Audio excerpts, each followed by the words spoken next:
To get started, check and make sure your e-stops are not engaged. Then you can turn the power on by toggling the key to the on switch position.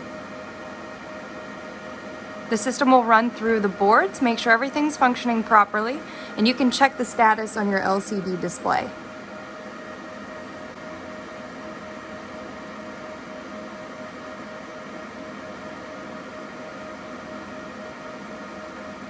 Once the system says ready to enable, you can turn and hold the laser enable switch for about 5 seconds until you hear it engage.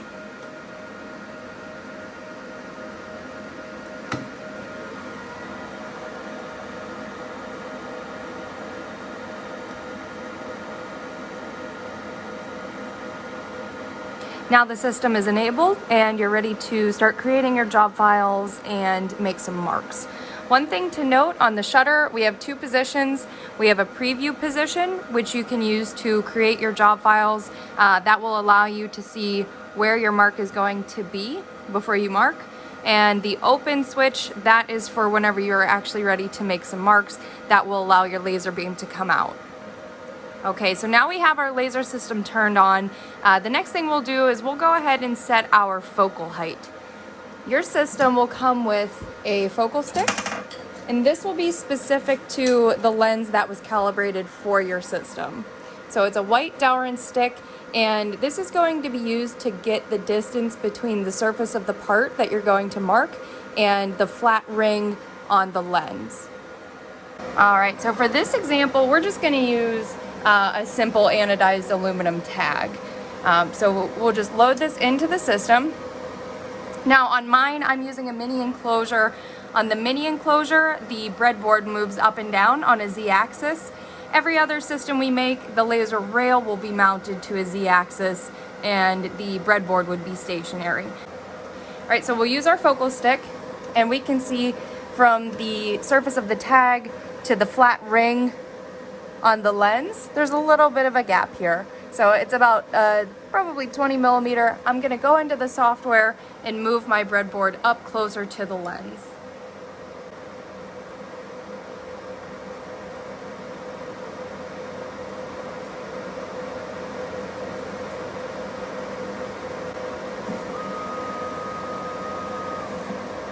Okay, so I moved my Z-axis. Now I'm gonna double check.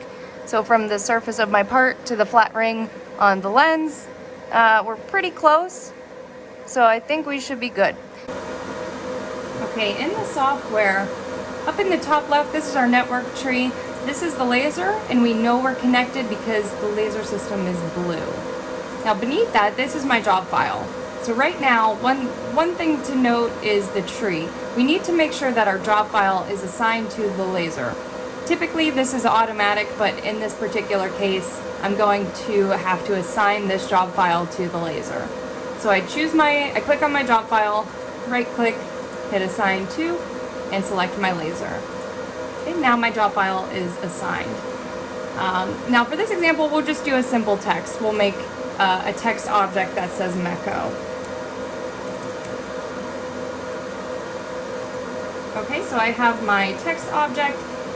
We can go ahead, we can size this. So if you have a specific height that you need your object to be, you select your object, and then down here you have the dimensions tool. So you can click that, or F5 is the hotkey. Under the size tab, we'll check proportional, and we'll make this a 10 millimeter tall object. Okay. So we have our sizing. Next thing we'll do is we'll utilize our Meco provided profiles to get some initial settings for this. And what the profiles do, it gives you a list of different materials and different types of marks that you can make with the laser. So for this particular example, we're using anodized aluminum. So we're going to choose our anodized aluminum profile. So I have my object selected, and from the list, I'm going to right click on the mark, the type of mark I want, and hit apply to object. Now before I do this, I'll open the properties so you can see it change. On my object, if you right click and hit properties, it'll bring up this window. So now whenever I use my profile, I hit apply to object, you'll see that changed my power, frequency, and speed. Okay, so these are designed to give you a good starting point. Once you make some test marks, if you don't love the appearance or the cycle time, then you can tweak it from there. Alright, so the power, frequency, and speed, that's one half of getting your settings. The second half is going to be the fill. The profiles do not automatically assign the fill to the object, but it tells you what to set it to. So the 04mmx is the second half of the profile name. And what we'll do is we'll go to the fill tab, and the 04mm, that stands for your fill spacing. So if I zoom in, you can see we have lines on in our character. That's the path that the laser is going to take. So based on this profile, 04mm, that stands for 0.04 millimeters. So we'll change this to 0.04. We'll hit apply, and you see those lines tightened up. The second thing we're going to note is the X. So the X relates to the style. X stands for crosshatch, and B, which we'll see in the other profiles, stands for bidirectional.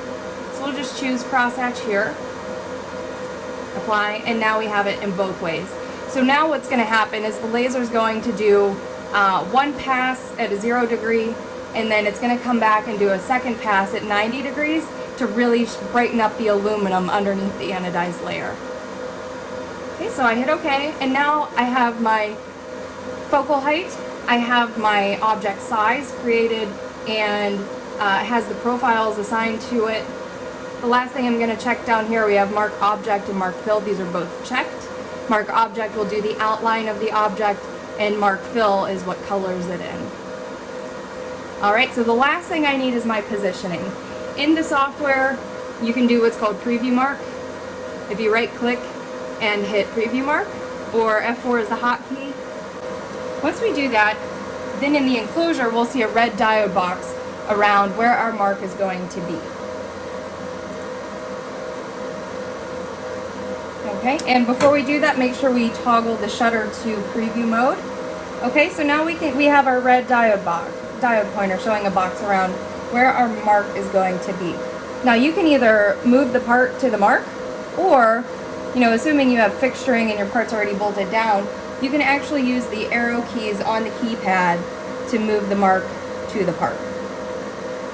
Alright, so we have the center. We'll go ahead, we'll hit enter or apply. And then the object actually gets moved in the software to where it's at in real life. Now we'll go ahead and make a sample mark. Okay, so to make the sample mark, we're going to select our object, and we'll right click and hit QuickMark. The other option you can use to create the actual mark, once we have our job file all set up and we're ready to actually run production, then you can use what's called run process, and this will run everything that you have in the job file. Okay. So for this particular example, since we're working in a setup mode, we'll go ahead and we'll just use the QuickMark. So I choose my object, right click, hit QuickMark, and once I hit selected, then it will start making our marks.